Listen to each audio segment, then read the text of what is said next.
Hi, this is Misty Rowe from Hee Haw and Happy Days. Or maybe you remember me as the first person ever to play Marilyn Monroe. I am listening to the RockStop with Chris Contra, and you should too.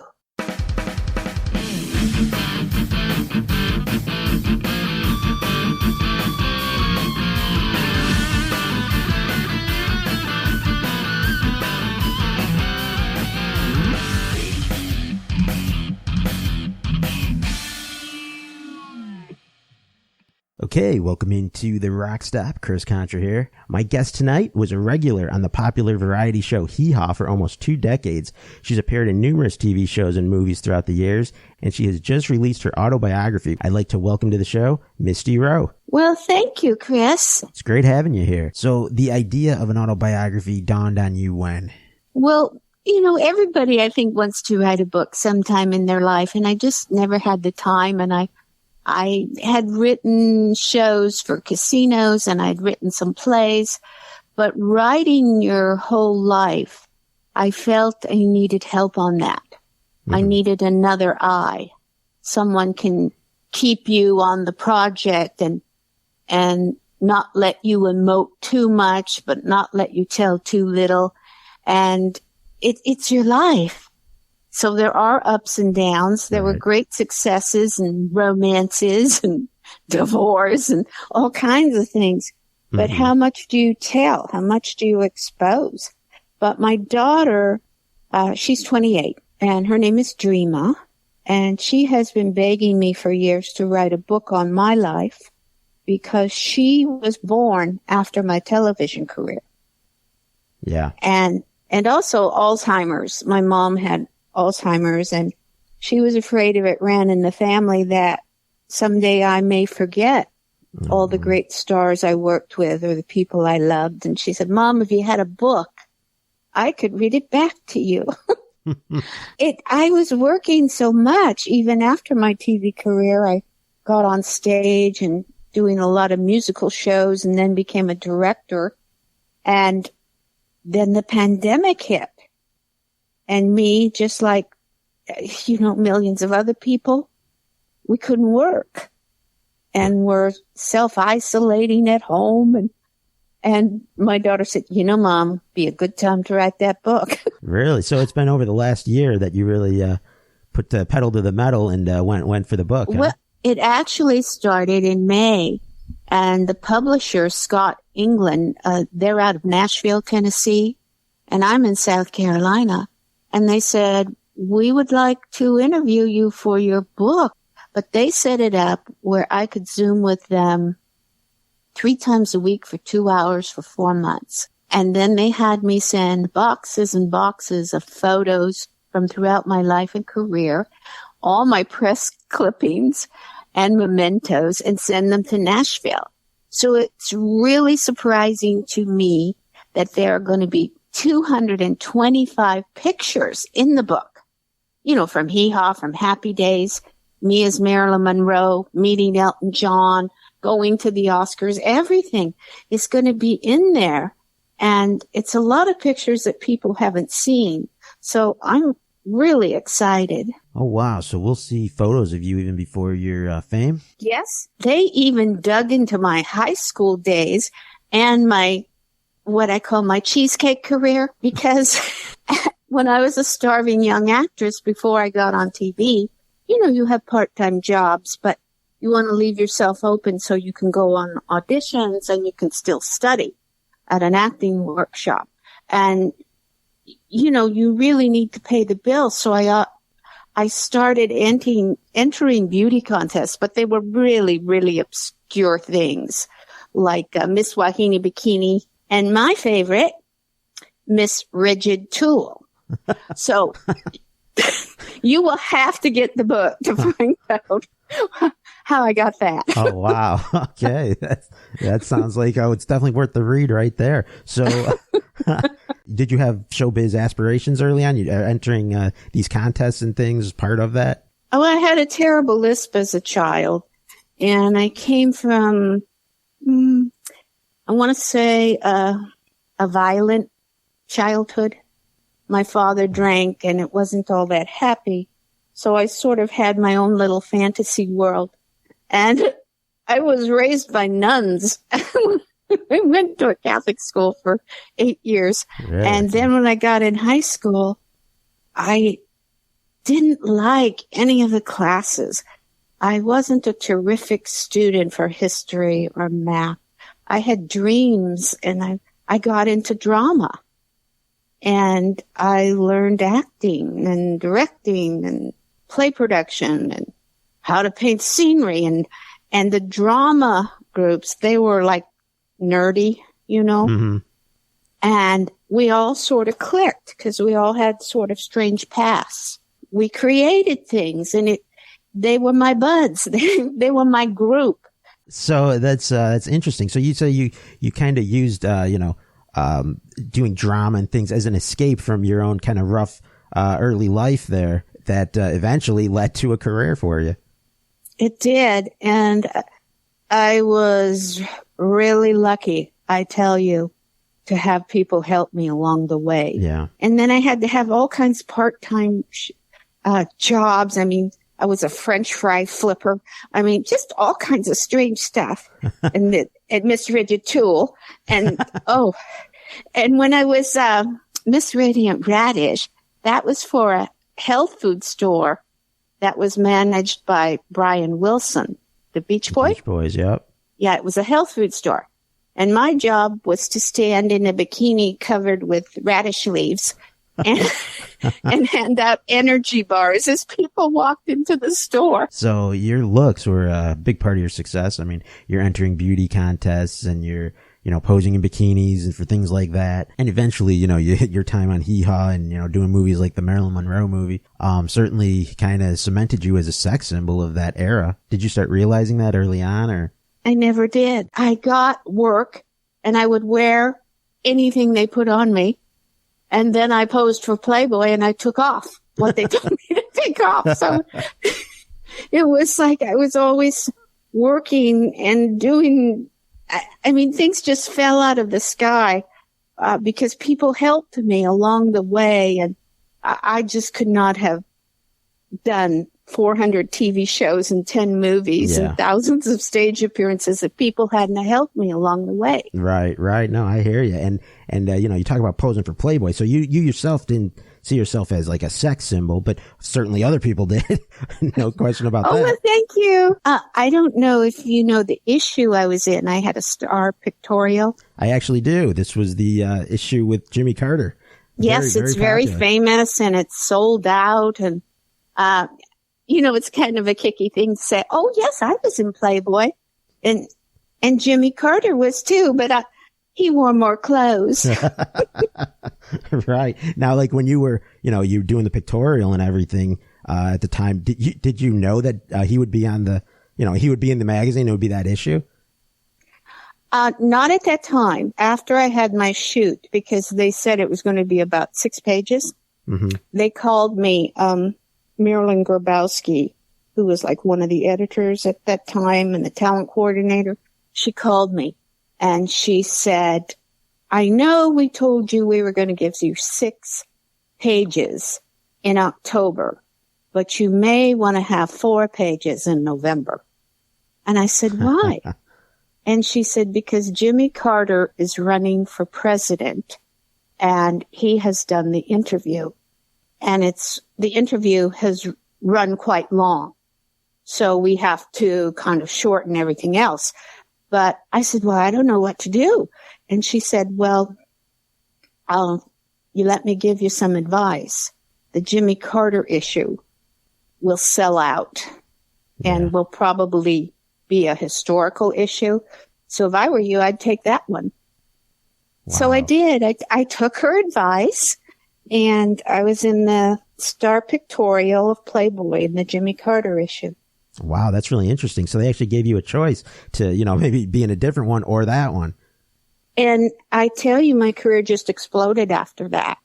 I mean, this was the first time you ever posed nude before, I imagine. So were you nervous doing that? Very nervous. I was so nervous because, see, one of my best friends on Hee Haw was a girl named Barbi Benton. Oh, yeah. Who went with Hugh Hefner, who'd been in Playboy many times. And we were the same age and we were friends. And she was always wanting me to pose. And I said, no, I'm too shy. I can't do that. I'm going to be an actress. And she goes, well, I did it. And I said, but you're Hugh Hefner's girlfriend. It's different. And so she kept asking me. And finally, I didn't know what to do. So I had my agent talk to the people at Playboy, and I asked for a bunch of things I just did not think they would ever give to me, Chris. I just did not think in a million years they would agree to it. And one was I wanted to be paid more than the Playmates. I wanted to have complete approval of the pictures, and I wanted a female photographer. I didn't want a man take pictures of me nude. Right. Oh, and the other thing, I wanted it shot at my home. And they came through on all those stipulations. They did. Wow. I could not believe such a thing. But I did get a female photographer. Her name was Suze Randall. And she's very famous internationally in the day for exotic photographs. But they brought a lighting guy to light me. And I came out in a robe from my bedroom and I said, oh, no, he can't be here. So Sue said, well, Misty, please let him just set up the lights. Then he can go. I said, but then he has to go sit on the front porch before I take my robe off. Wow. So when you ask if how did I feel being a sex symbol? To me, it never occurred to me. I was just kind of an embarrassed. That's funny. Wow. Oh my God. You see, I mean, people look at the pictures and things. They think you're just exuding confidence and things, but that's interesting that, not exactly the case. Oh, there's a very funny story of how I got that confidence, but you'll have to read the book to find that out. All right. The book is called Misty Memories. It just came out a couple days ago. So yeah, I will be leaving a link so you guys can check out the book from Misty Rowe here. Now, I got a couple more questions about the you're talking about you had all these stipulations for Playboy. Did you feel, because Barbi Benton wanted you to pose for it, and she kept asking you, did you feel like, why not just ask for all these other things, because if they don't give it to you, you don't really want to do it anyway? Correct. Now, and then it's like, you asked for the moon, thinking I'll never get that, so I'm safe. And it's interesting, Barbi was going with Hugh Hefner at the time. Now Hugh, we know his love of Marilyn Monroe, the most famous playmate of all time, I probably would imagine. And you were the first actress to play Marilyn in a major motion picture. So I wonder if that had something to do with the two. I'm sure it did. How was your relationship with Hugh? I mean, I imagine you met him a few times at least. I knew Hef for, I want to say 20 years. And I probably spoke 10 sentences to him the whole time I knew him. He was a very, very generous man. I never dated him, never slept with him, nothing like that. That was Barbi's boyfriend. And even after they broke up, I respected that. As a matter of fact, when they broke up, I stopped going to the Playboy Mansion. Really? Because they would have movies every Sunday with a buffet dinner, and you could go there, and it was really safe, and they showed new releases of films, and you had a great dinner, and lots of people were there in show business and sports. And when Barbi and Hef broke up, I stopped going to the Playboy Mansion. And one day my phone rang, and it was Mary, Hefner's assistant. And she said, Misty, Hef has noticed you haven't been up to the house lately. And they called this mansion the house. That's how they referred to it. Yeah. And they called Hefner, all his friends called him Hef. Mm-hmm. So she said, Hef has noticed you haven't been to the house lately. And I said, well, since him and Barbi broke up and I was Barbi's friend, I didn't think I should. And Mary said, well, Hef thought you might feel that way, but he just wants you to know that not only are you Barbi's friend, but he considers you his also. So please come back. And I thought, how nice is that? And he came through for me a couple other times. You know, one when I got sick and I had to have surgery. Yeah. He had his secretary call again and say, we heard you had to have surgery. And Hef thinks you're such an attractive girl that have you considered a plastic surgeon opening and closing so you won't have a scar on your throat? And I said, oh, what a good idea. But I don't know any plastic surgeons. And she said, well, the Playmates have one. Wow. And I thought, the Playmates have their own plastic surgeon? So he was there for you even after you stopped going to the mansion and things. He clearly took a liking to you. Well, he was a friend. And I think, as you said, I was the first person to ever play Marilyn Monroe. And he had a fascination for her, not just because she was on the cover of the magazine, but he also bought the place to be buried. Right. He bought his plot next to Marilyn's at the Hollywood Cemetery. Right. So, yes, he did have a fascination for her. And because of that, you know, many people had a fascination for her.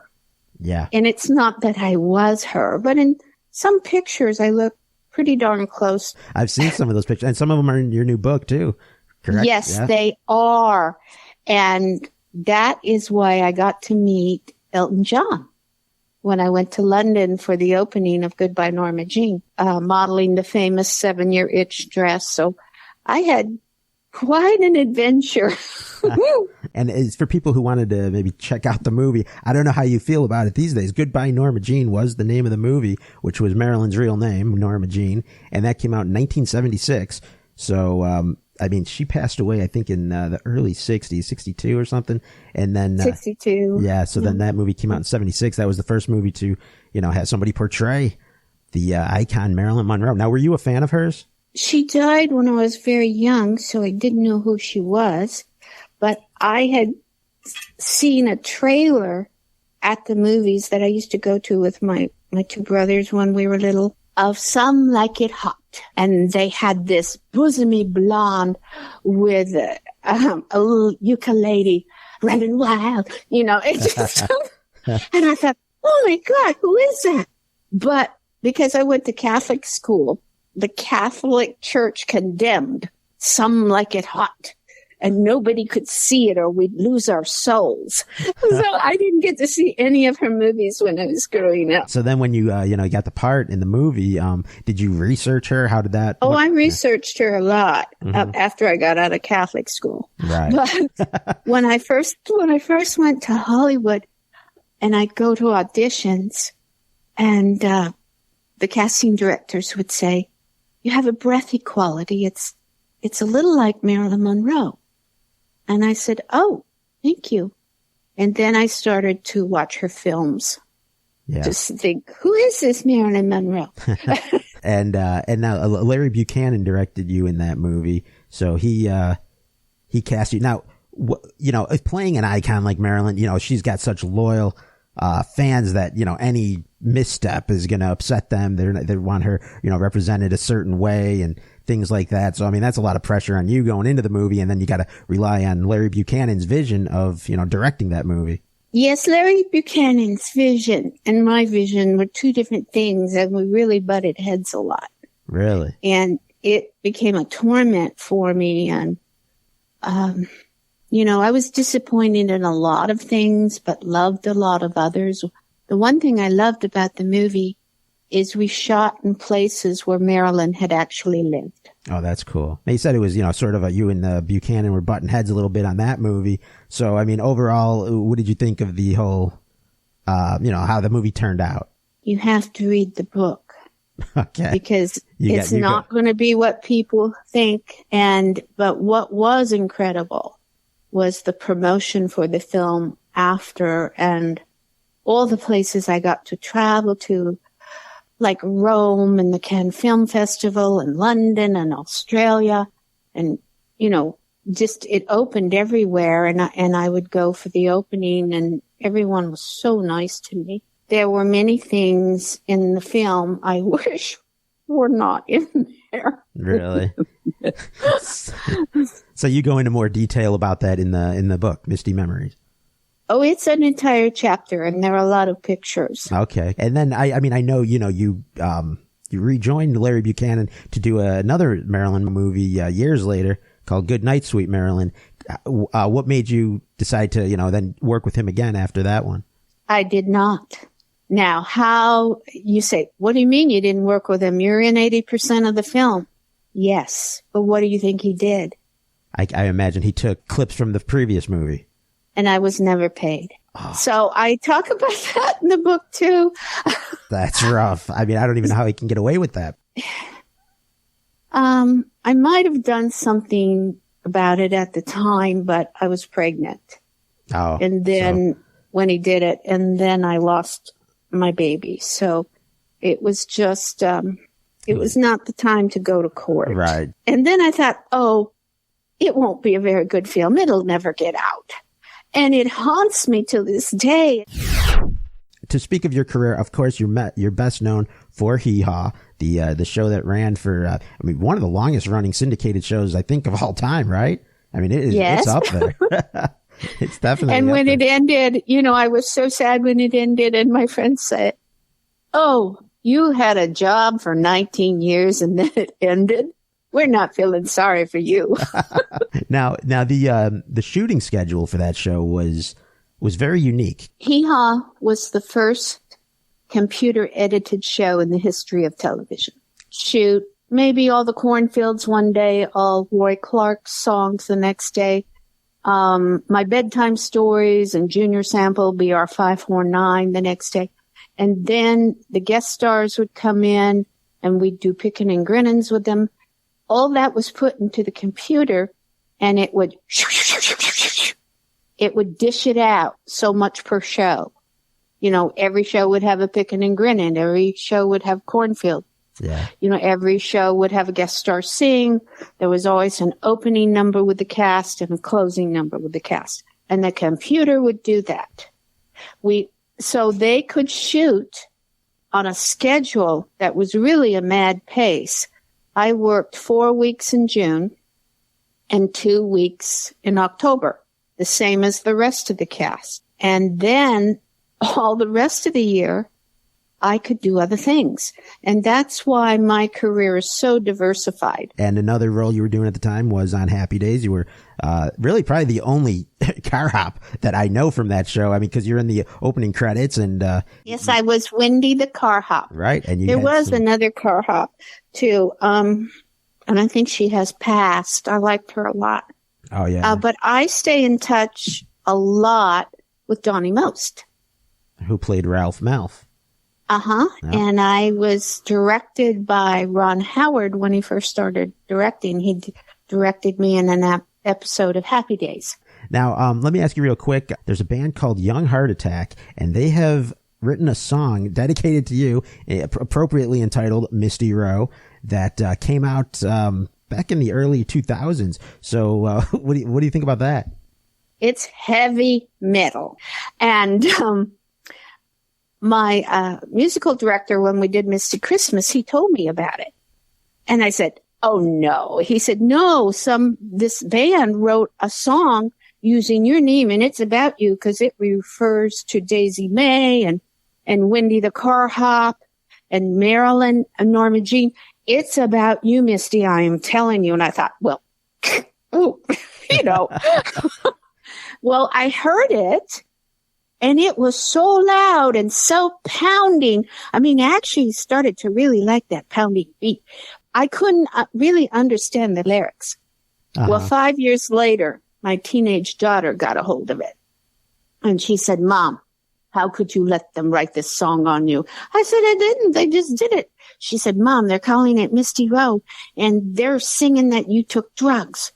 I said, "Well, I've never taken drugs." She got in contact with them over the internet, and she really gave him heck. And she talked to the guy who's like the leader of the band. And he said, why did you say my mom took drugs? She's never took drugs. He said, well, first time I saw her, she was Wendy the carhop. And I thought, I never saw a carhop look like that. And I just became like a fan. And then suddenly she disappeared. And I didn't know what happened to her. And I thought, well, maybe she fell off the grid because she got on drugs or something. And my daughter told him she did not get on drugs. She got pregnant and she had me. He said, oh, well, isn't it great that Misty Rowe's daughter is a rocker? So the music, not really your cup of tea, not what you're used to, but but I learned to love it. Yeah. And I play it in the house because now I can Google the thing. Misty Rowe by Young Heart Attack. It is great to do warm-up exercises, too. When you want to dance around the house and get your heart beat up. That's cool. Yeah, I was reading. I'm not too familiar with the band, but I do know. I did listen to that song because you were coming on the show. And I was reading that the singer who wrote the song said, he was kind of enamored with you. He couldn't, he was really taken with you when he would watch you on TV and things. And you were the first woman to, as he says, make him feel different. Oh, it's about that thing you were talking about me being a sex symbol, and I didn't know I was one. I imagine that's what he's referring to. So now, so as we wind down here, this is Misty Rowe you're listening to here on the RockStop. She's got a new book out. It's an autobiography entitled Misty Memories that I will leave a link to so you guys can check out. She's got some great stories in there, great photos talking about her life in show business, in and out of show business, right? Outside of the entertainment light too. Yes, yeah. All the ups and downs, all the dreams, all the successes, all the romances, and divorce. Everything you would want to know about is in there. Yeah, and there's some really funny stuff. Like if anybody's ever have gone through a breakup or a divorce, you really want to read this book. All right, so I wanted to ask you a couple more things that you did. I know you appeared on Fantasy Island a few times. Four times. And the last time I was on, Ricardo Montalban, he directed me. Who was the star of the show? Him and yes, he was. So now I got to ask you about Herve Villechaize. The guy has got a long reputation. Did you have many interactions with him? He was nice. He was charming. I thought he was a gentleman. And I'm so sorry of what happened to him. I didn't know his life had been so sad. Yeah. He ended up committing suicide in 93, I think. So yeah, I mean, he brought a lot of smiles to people before that, and it is unfortunate when you hear about things like that. I did want to ask you about a movie, an early movie you did that I saw it on your credits. I have not seen the movie, but it's a movie called Bloodsport, 1973 came out, and Gary Busey's in it. Is it worth seeing? It's when I did it, it was called Poetry in Motion. And then they edited it. And I don't recommend you seeing it because they cut me out of it. Oh, really? You're not even in it?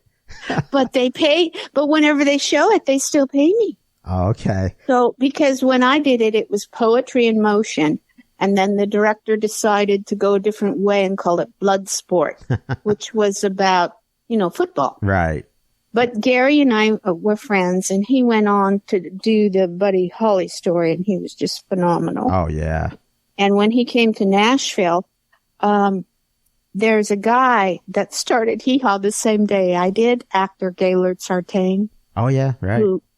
He played the Big Bopper in the Gary Busey story. In the Buddy Holly story. That's right, yeah. So they were premiering it in Nashville. And Gaylord called me up and he said, Gary's here and we're going to the opening and you want to go with us? And I said, sure. So I got to go to the opening of the Buddy Holly story with Gary Busey and Gaylord Sartain. And I loved the movie. I just loved it. Yeah. And I'm a huge Buddy Holly fan. And Gary actually did the singing in the movie too, which I don't know many actors that have done that. I mean, when La Bamba came out, they had, that came out later in the 80s, but they had Los Lobos do Richie Valens music, which was, it's not really the actor doing it, but in the Buddy Holly story, Gary was actually singing and I think playing guitar too. Yes. And do you know that, that was a movie where they recorded that sound live? Right. That's why the I felt the film had such energy. Yes. And excitement when you listen to it and you watch it. It's because the music was recorded live. And I believe that is one of the reasons that Hee Haw was on as long as it was, because our producer would not allow any guest star to come in and lip sync to their records. Mm-hmm. Oh, and they had a fit in the beginning. Really? But our Hee Haw band, Charlie McCoy was the musical director. They could learn a song in 5 minutes. They did not read music. They did it by chords. Wow. And the guest star would have to sing live, and they would record him live with the band. So I think it was that energy. Yeah. Just like the Buddy Holly story. Hee Haw had that energy of live music. So I was blessed. Was blessed to be on a show that really did have live music. Can I ask you? It had great comedy. Yeah. And it showed your mistakes. Right. I mean, that was the spontaneity of it all, and there's just the raw feel of the show was so great. What did you know the guest stars that were coming on in advance, and were there anybody that you were looking forward to meeting? No, we learned things the day we were on the set. We never saw a script. Our jokes were put up on cue cards. Oh, wow. They held them up, and they said they might let you read them down. And then they were rolling. 5, 4, 3, 2, 1. And they Hee Haw producers like the spontaneity of people who create characters who were comedic, but also really quick thinking with comebacks or the way they could roll their eyes or do a take and we played with the guest stars, which was so much fun. We just weren't behind them clapping our hands. We got them in the cornfield in a pair of bib overalls, and we'd jump up and down in the cornfield with them and do jokes with them or, sing gossipy with them, like Jerry Reed singing gossipy with us, or Sammy Davis Jr. and me in the cornfield with the Hee Haw Honeys. Right. Absolutely. So, I just want to ask you real quick about Minnie Pearl. I loved Minnie. Minnie was famous, of course. But Minnie and I shared the same dressing room, and she gave me a lot of pointers, and then she gave me a lot of sage advice, and she was really my mentor throughout my Hee Haw years. That's always great when somebody that's been around in the business for as long as she was, that gives a young up and comer like yourself at the time some good advice and things that you could carry on with you. That's great to hear. Oh, and we performed together outside of Hee Haw. Oh, yeah? We did state fairs together, the Hee Haw Roadshow, and we did Knott's Berry Farm together. You don't know about that where you are, but it's in California near Disneyland. Uh-huh. And we did Love Boat together. I played Minnie Pearl's niece. Oh, and we did a Johnny Cash special. They had me dressed up as Minnie and her dressed up as Minnie and June Carter Cash dressed up as Minnie. And they put us on the Opry together, and it was fun. It was a fun little thing to do. You mentioned the Bedtime Stories sketch. Yes. Did you have a favorite sketch? I mean, that one certainly stands out. You have to mention Junior Sample's car sales. I was the BR549 girl. Right. But I was the BR549 girl. I was the mechanic with the big wrench, and nobody cared that I couldn't fix the cars because my shorts were so short. Right. And Junior Samples, now a lot of people, that watch that show, they always ask the question, how much of what he was doing was an act versus, real life? There was no act. That was pure Junior. Pure. And, when they put me with him, he was asked, would he like to work with Ganilla Hutton, or would he like to work with Misty Rowe on that sketch? And he said, well, Ganilla's smarter than me, so you better give me Misty. Oh, wow. I could be a dumb blonde, all the way to the bank. All the way to the bank. That's a good way to look at it. Cool stuff. So, you got some stuff in the book about him at all, or is it? Of course, and there are pictures of me and Junior. Yeah. There's pictures of almost everyone I worked with. Then I guess one last question would be, I know you worked with Paul Rubens in Meatballs II. Anything? Yes. Everybody knows him as Pee Wee Herman. And do you know that movie, Meatballs II? Oh, I looked really good in it, I must say. I went to the gym and did the Nautilus 3 times a week, and then I did 2 dance classes because it was about a summer camp, and my character's name was Miss Fanny Bentwood. I don't know where they get these names to call me things, but but Paul and I worked together almost every day on that movie, and he's a great guy. I really liked him. He's very, very funny. All right, Misty. Well, it's been great talking with you, and I really wish you a lot of success with the book. Thank you, Chris. Bye-bye.